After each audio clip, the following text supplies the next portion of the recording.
જો આવનારા દિવસોમાં એવા સમાચાર આવે કે અરવિંદ કેજરીવાલ આખી આમ આદમી પાર્ટી સાથે ભાજપમાં મર્જ થઈ ગયા છે તો નવાઈ પામમાં જેવું નહીં હોય.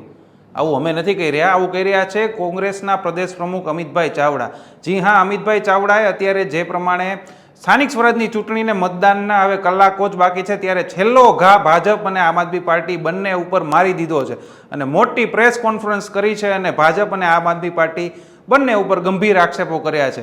જી હા, કોંગ્રેસને અત્યારે જોઈતું હોય એવું જડી ગયું હોય તેવું લાગી રહ્યું છે એકદમ, કારણ કે ગઈકાલે જે રીતના રાષ્ટ્રીયની રાજનીતિમાં, કેન્દ્રની રાજનીતિમાં જે ભૂકંપ આવ્યો આમ આદમી પાર્ટીમાં, રાઘવ ચઢ્ઢા છે તે 7 જેટલા સાંસદો સાથે ભાજપમાં જોડાઈ ગયા. તે કોંગ્રેસને અત્યારે કોંગ્રેસની વાત કરવામાં આવે તો કોંગ્રેસ માટે એક ભાજપ અને આમ આદમી પાર્ટી બંને ઉપર આક્ષેપ કરવાનું ને આરોપો લગાડવાનું, રાજનીતિ કરવાનું એક મોટું કારણ છે તે મળી ગયું છે. અમિત ચાવડાએ પ્રેસ કોન્ફરન્સમાં અનેક બીજા પણ આક્ષેપો કર્યા છે, તે પણ આપને જણાવીએ કે અમિત ચાવડાએ બીજો એ પણ આક્ષેપ કર્યો હતો કે ભરૂચ અને સૌરાષ્ટ્રના ભાજપના નેતાઓ જ્યારે ખુલ્લેઆમ કહે છે કે આમ આદમી પાર્ટીના જીતેલા લોકો ભાજપમાં જ આવવાના છે ત્યારે સમજવું જોઈએ કે ઝાડુ માત્ર ભાજપના રસ્તા સાફ કરવા માટે છે. આવો પણ આક્ષેપ છે તે અમિત ચાવડાએ કર્યો છે.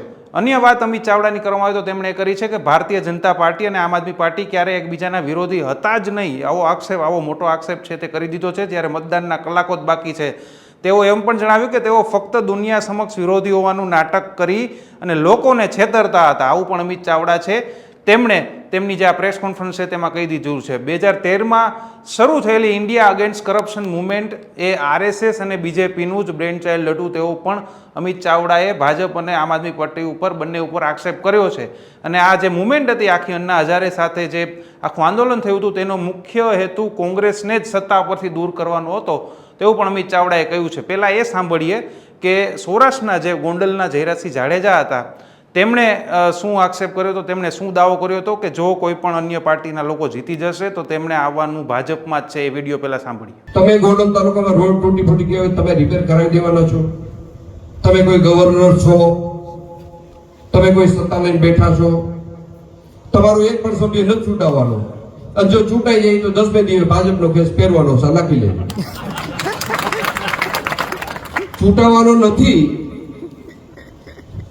કદાચ 10 દિવસે ભાજપનો ખેસ પહેરેલો હું તમને ફોટો મોકલીશ. ઘણા ફોન આવે પણ એ સચવાતા નથી ભાઈ. તો આપણે આ વિડીયો સાંભળ્યો તેના ઉપરથી જ અમિત ચાવડા છે તેમણે આક્ષેપ કર્યો કે જો આમ આદમી પાર્ટીના કોઈ જીતી જશે તો તેમણે ભાજપમાં જ જવાનું છે. હવે અમિત ચાવડાએ આખી પ્રેસ કોન્ફરન્સ દરમિયાન ભાજપ અને આમ આદમી પાર્ટી ઉપર શું આક્ષેપો કર્યા છે તે પણ અમિત ચાવડાની પ્રેસ કોન્ફરન્સ સાંભળીએ. જે લોકશાહીની મજાક બનાવવામાં આવી રહી છે, જે લોકશાહીને કલંકિત કરવામાં આવી રહી છે, જે રીતે પ્રજાનો જનાદેશ, પ્રજાનો વિશ્વાસ કેળવી આખી પાર્ટી ભારતીય જનતા પાર્ટીમાં મર્જ થઈ જાય અને આરએસએસ બીજેપીનું જે બ્રેન ચાઇલ્ડ હતું, જે મુવમેન્ટ હતી, એમાંથી ઊભી થયેલી આમ આદમી પાર્ટી આખા દેશમાં આવનારા દિવસોમાં કદાચ એવું પણ બને કે અરવિંદ કેજરીવાલ સહિત આખી આમ આદમી પાર્ટી ભાજપમાં મર્જ થઈ જાય એવા સમાચાર આવે તો કોઈ આશ્ચર્યજનક નહીં હોય. એ દિવસો દૂર નથી કે જ્યારે આવું બની શકે. 2013માં જ્યારે ઇન્ડિયા અગેન્સ્ટ કરપ્શન મુવમેન્ટની શરૂઆત થઈ, આ આખી મુવમેન્ટ એ આરએસએસ અને બીજેપીનું બ્રેન ચાઇલ્ડ હતું અને એના અંતર્ગત જ અન્ના હઝારેજીને પ્રોજેક્ટ કરવામાં આવ્યા. પડદા પાછળ કોણ લોકો હતા, શું એજન્ડો હતો, કેવી રીતની આગળની રણનીતિ હતી, એ આખું પ્લાનિંગ આરએસએસનું હતું. આખા દેશમાં કોંગ્રેસને સત્તા પરથી દૂર કરવા માટેનું એક આખું પ્લાનિંગ કરવામાં આવ્યું હતું.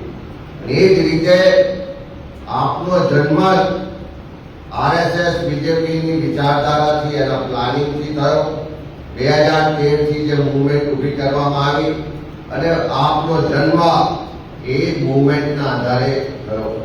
અને જે રીતે આખા દેશમાં કોંગ્રેસના મત તોડવા માટે ષડયંત્ર ગોઠવાયું અને એના ભાગ સ્વરૂપ આમ આદમી પાર્ટીને પાછળ બેકશીટથી ભારતીય જનતા પાર્ટીને આરએસએસે ચલાવ્યો.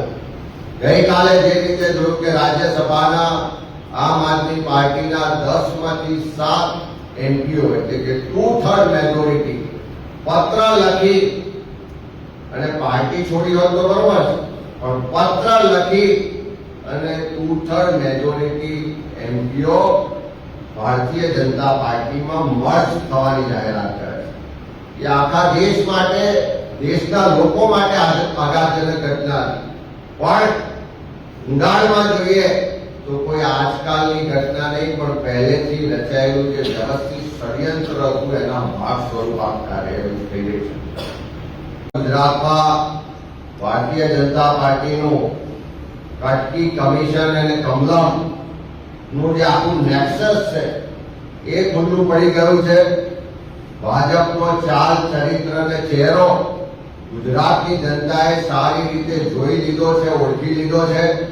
અને બીજી તરફ આરએસએસ ની વિચારધારાથી બનેલી, આરએસએસ અને બીજેપીની સ્ટ્રેટેજી મુજબ ચાલતી અને એના જ ફંડિંગથી ચાલતી આમ આદમી પાર્ટીને પણ લોકો હવે ઓળખી રહ્યા છે. આખા દેશમાં 2013ના વર્ષથી જે રીતે લોકશાહી વ્યવસ્થા અને લોકોને છેતરવા માટેનું એક વ્યવસ્થિત સુનિયોજિત ષડયંત્ર ચાલતું હતું કે ગઈકાલે દેશ ને દુનિયા સમક્ષ ખુલ્લું પડી ગયું છે. ભારતીય જનતા પાર્ટીને અને આમ આદમી પાર્ટી ક્યારેય એકબીજાના વિરોધી હતા જ નહીં, ફક્ત દેશ ને દુનિયા સમક્ષ વિરોધી હોવાનું નાટક કરતા હતા અને દેશના લોકોને છેતરતા હતા. ગઈકાલની ઘટનાથી આપણો ઇતિહાસ જોઈએ તો 13 વર્ષ સુધી જે જૂઠાણા ચાલ્યા, જે લોકોને છેતરવા માટેનું એક સુનિયોજિત ષડયંત્ર ચાલતું હતું, એના પરથી પડદો ઉઠી ગયો. દેશ અને દુનિયાએ જોઈ લીધું. ત્યારે ગુજરાતના લોકો આઘાતની લાગણી સાથે આ આખી જે ઘટના છે એને જોઈ રહ્યા છે. અને એટલા જ માટે જ્યારે આખી ઘટનાના ઊંડાણમાં જઈએ તો આખી જે ષડયંત્રનું જે સુનિયોજિત પ્લાનિંગ હતું એને આપણે જાણી શકીશું. એ જ રીતે ગુજરાતમાં પણ તમે જુઓ કે ભરૂચના સાંસદ ખુલ્લેઆમ સ્ટેટમેન્ટ કરી રહ્યા છે કે થોડા સમયમાં એક સિટિંગ એમએલએ એ આમ આદમી પાર્ટી છોડીને ભારતીય જનતા પાર્ટીમાં જોડાવાના છે, એવું જાહેરમાં મનસુખ વસાવા કહી રહ્યા છે. સૌરાષ્ટ્રના એક ભાજપના નેતા જાહેરમાં ભાષણ કરી રહ્યા છે કે તમે આપના લોકોને જીતાડશો તો થોડા દિવસમાં એ ભારતીય જનતા પાર્ટીમાં જોડાઈ જવાના છે, એમાં કોઈ શંકાને સ્થાન નથી. એટલે ભારતીય જનતા પાર્ટી હવે ખુલ્લેઆમ કહી રહી છે કે આમ આદમી પાર્ટીના લોકો એ અમારા જ લોકો છે અને આવનારા દિવસોમાં અમારી સાથે જોડાવાના. એટલે ભાજપ આખી જે રણનીતિ મુજબ ચાલી રહી છે કે આખા દેશમાં જે રાહુલ ગાંધીજી કોંગ્રેસનું વર્ચસ્વ વધતું જાય છે, લોકો ભાજપથી વિરોધ થતા જાય છે. 2029માં દેશમાં સરકાર બદલાવાનું સુનિશ્ચિત છે. ભાજપને હારનો ડર લાગે છે કે એમના જે બચ્ચાઓ હતા એને પાછા ફરી એમની પાર્ટીમાં જોડી રહ્યા છે અને લોકો છેતરાઈ રહ્યા છે.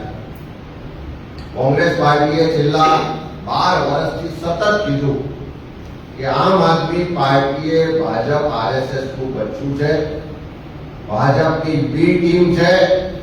કોંગ્રેસના મત તોડવાની રણનીતિના ભાગરૂપે ગુજરાતમાં એને લોન્ચ કરવામાં આવી છે. 2013 થી તો લોકો ભ્રમિત હતા, પણ 2022ની ચૂંટણીમાં લોકોને સ્પષ્ટ ખ્યાલ આવ્યો કે આમ આદમી પાર્ટીએ ભાજપની બી ટીમ છે. સરકાર વિરોધના જે મત છે, એન્ટી ઇન્કમ્બન્સીના જે મત છે, એને તોડવા માટેનું એક આ વ્યવસ્થિત પ્લાનિંગથી એને સપોર્ટ થઈ રહ્યો. એવા સંજોગોમાં હવે કોઈને પણ આશ્ચર્ય નથી કે આમ આદમી પાર્ટી ભાજપની બી ટીમ છે. બધા જ આજે જાણી ચૂક્યા છે, જોઈ ચૂક્યા છે અને સાબિત થઈ ચૂક્યું છે. અને જ્યારે આ સંસદ સભ્યો મર્જ થયા ભારતીય જનતા પાર્ટી, ત્યારે પંજાબની જનતાને એવું લાગ્યું કે અમારી સાથે વિશ્વાસઘાત થયો, અમારી સાથે છેતરપિંડી થઈ.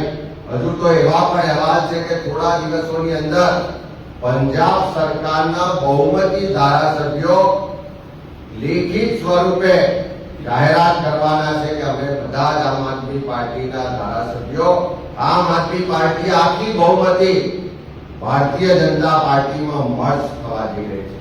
એટલે પંજાબના લોકો તો છેતરાયા, પંજાબના લોકો સાથે તો વિશ્વાસઘાત થયો, પણ હું આ પ્રેસના માધ્યમથી ગુજરાતના લોકોને વિનંતી કરવા માંગુ છું કે તમારી સાથે વિશ્વાસઘાત ના થાય, તમારી સાથે છેતરપિંડી ના થાય, એનું ખાસ ધ્યાન રાખજો.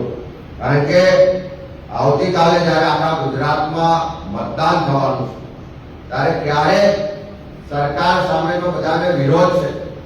ભારતીય જનતા પાર્ટીના ભ્રષ્ટાચારી શાસનને બદલવું, આ કુશાસનમાંથી લોકોને મુક્તિ જોઈએ છે, પણ જે વિરોધના મતો છે એને ડાયવર્ટ કરવાની, વિભાજિત કરવાની ભાજપ આરએસએસની સ્ટ્રેટેજી મુજબ કદાચ જો કોઈ આમ આદમી પાર્ટીને મત નાખ્યા તો તમારા મત વેડફાઈ જવાના છે. જે વિશ્વાસઘાત છેતરપિંડી પંજાબના લોકો સાથે થઈ, એવી છેતરપિંડી વિશ્વાસઘાત ગુજરાતના લોકો સાથે ના થાય એની વિશેષ કાળજી ગુજરાતના લોકો રાખે એવી વિનંતી પણ કરીએ છીએ. તો આપણે સાંભળ્યું કે મતદાનના ગણતરીના કલાકો પહેલા જ અમિત ચાવડાએ ભાજપ અને આમ આદમી પાર્ટી ઉપર મિલીભગતના આક્ષેપો લગાવીને મોટો ઘા મારી દીધો છે. છેલ્લો ઘા જે કહી શકાય તે અમિત ચાવડાએ હવે મારી દીધો છે. હવે નક્કી કરવાનું છે ગુજરાતની જનતાએ, કારણ કે સ્થાનિક સ્વરાજની ચૂંટણી છે, લોકલ મુદ્દાઓ પણ એમાં ઘણા બધા કામ કરતા હોય છે. એટલે કે આ અમિત ચાવડાનો જે આક્ષેપ છે તે ઘણો બધો ગંભીર આક્ષેપ કહી શકાય.